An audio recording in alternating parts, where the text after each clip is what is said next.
आप सभी को तो पता ही है कि यूक्रेन और रशिया के बीच युद्ध चल रहा है और भारत देश के भी बहुत सारे छात्र वहां फंसे हुए हैं।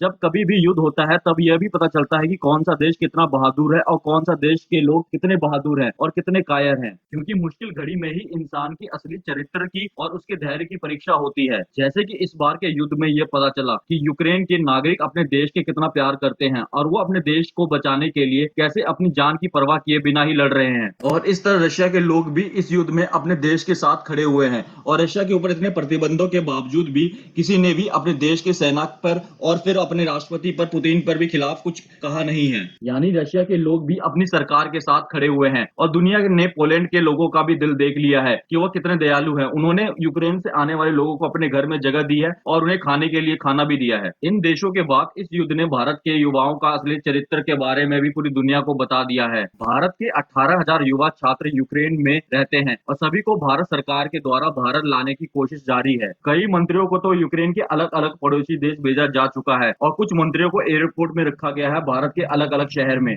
उनको ये भी कहा गया है कि जो भी छात्र यूक्रेन से वापस आ रहे हैं उनका स्वागत किया जाए और उनका हौसला भी बढ़ाया जाए। लेकिन जब तस्वीरें बाहर आना शुरू हुई, जिसे देख के दिमाग में एहसान फरामोश का शब्द आने लगा, ऐसी तस्वीर को देख के कि वहां पे मंत्री हाथ जोड़ के खड़े हुए थे उनके स्वागत के लिए, लेकिन वो लोग इनकी ग्रीटिंग एक्सेप्ट तक नहीं की और ना ही उनकी तरफ देखना ही उन्होंने जरूरी समझा। मतलब ऐसी अकड़ में वो लोग आ रहे थे जैसे कि उन्होंने इंडियन गवर्नमेंट पे उन्होंने एहसान किया यूक्रेन से वापस आकर। ऐसा लग रहा था कि इंडियन गवर्नमेंट उन्हें भारत लाके इन पे एहसान नहीं किया बल्कि इन्होंने भारत आके उन पे एहसान किया हो। मतलब क्या ही कहोगे आप इस तस्वीरों को देख के। और ट्विटर पे तो बहुत लोगों का सपोर्ट भी आ रहा है इन पर। दोस्तों, एक तरफ यूक्रेन वाले हैं जो कि अपनी जान की परवाह किए बिना ही अपनी गवर्नमेंट को सपोर्ट कर रहे हैं और दूसरी तरफ ये छात्र हैं जो कि वॉर में फंसे हुए थे, जिसे वापस लाने के लिए भारत सरकार ने क्या कुछ नहीं किया और बदले में ये लोग तो इंडियन गवर्नमेंट से खुश ही नहीं है। उन्होंने थैंक यू बोलना छोड़ो तो मिनिस्टर उनके लिए हाथ जोड़ के एयरपोर्ट पे खड़े थे, उन्होंने उनकी तरफ देखना तक जरूरी नहीं समझा। और दूसरी तरफ कई ऐसे देश भी हैं जिन्होंने अपने छात्र को यहाँ तक कह दिया कि वो अपना अपना बंदोबस्त खुद कर लें और भारत ने न केवल भारत के छात्र को रेस्क्यू किया बल्कि और भी कई देशों के छात्र को वो लेकर आए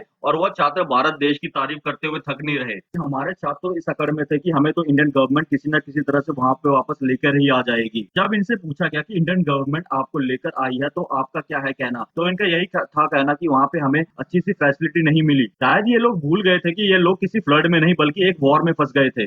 जान बचाने के लिए लोग इधर उधर भाग रहे हैं। वैसे इन लोगों को तो ऐसी वीआईपी ट्रीटमेंट मिलनी ही नहीं चाहिए थी। जो इंडियन स्टूडेंट वहां से आ रहे हैं उनके भारत आने के बाद उन्हें जिस स्टेट में थे उन्हें वहां ले जाया गया, वहां पे उनके लिए खाना खिलाया गया, फिर उन्हें उनके घर तक भेजने का इंतजाम भी कराया गया। सीधी सी बात यह है कि एक नॉर्मल भावना होती है, अगर आपकी कोई मदद कर रहा है आपके बुरे समय में तो वैसे भी आपके मन में उसके लिए रिस्पेक्ट बनती ही है ना। कि आपको अगर नेताओं को थैंक यू नहीं कहना है लेकिन इंडियन गवर्नमेंट के बारे में तो मत बोलो, इससे पूरी दुनिया में क्या संदेश जाएगा। वैसे भी इंडियन गवर्नमेंट ने जितना किया है वहां के छात्र को बचाने के लिए वैसे कंट्री के गवर्नमेंट ने नहीं किया। जब छात्रों को पहले से ही पता था कि ऐसी सिचुएशन वहां पे चल रही है तो वहां उन्हें पहले से ही आ जाना चाहिए था। अब वह लोग बोल रहे हैं कि हमें खाना टाइम से नहीं मिल रहा है। भाई मेरे, आप वहां पे पिकनिक के लिए नहीं गए थे, वहां पे वॉर चल रही है और यह इंडियन गवर्नमेंट के प्रेशर की वजह से ही आप लोग वहां से सुरक्षित अपने देश वापस आ पाए हैं। जरा उनसे पूछिए एक बार जो अभी भी वहां पे फंसे हुए हैं, आपके आसपास के तो वहां बहुत सारे आपके दोस्त होंगे, आप उनसे एक बार फोन करके पूछ पता कर सकते हैं। वैसे ये छात्र अपने मन से वहां गए थे पढ़ने के लिए, फ्यूचर बनाने के लिए, डिग्री हासिल करने के लिए। गवर्नमेंट ने उन्हें जानबूझ के और फोर्सफुली नहीं भेजा और इन मिनिस्टर को भेजने का कारण कोई पॉलिटिक्स आप नहीं था सभी को इसके तो पीछे पता ही का, है कि इतना ही था यूक्रेन उन और रशिया छात्रों के का बीच हौसला युद्ध बढ़ा चल रहे। और रहा है सिर्फ और यूक्रेन ही भारत नहीं, देश अगर के भी दुनिया के बहुत किसी सारे भी छात्र कोने वहां में फंसे भारत हुए के हैं। छात्र फंसे जब हो तो कभी भी उन्हें युद्ध इस होता है बात का तब यह भी आश्वासन पता जरूर मिल चलता है जाए कि कि कौन आज सा नहीं तो देश कल कितना भारत बहादुर सरकार है उन्हें और कहाँ कौन सा से देश के उनका लोग जान, कितने उनकी जान बहादुर हैं बचाएगी और ही कितने बचाएगी। कायर हैं। क्योंकि मुश्किल घड़ी में ही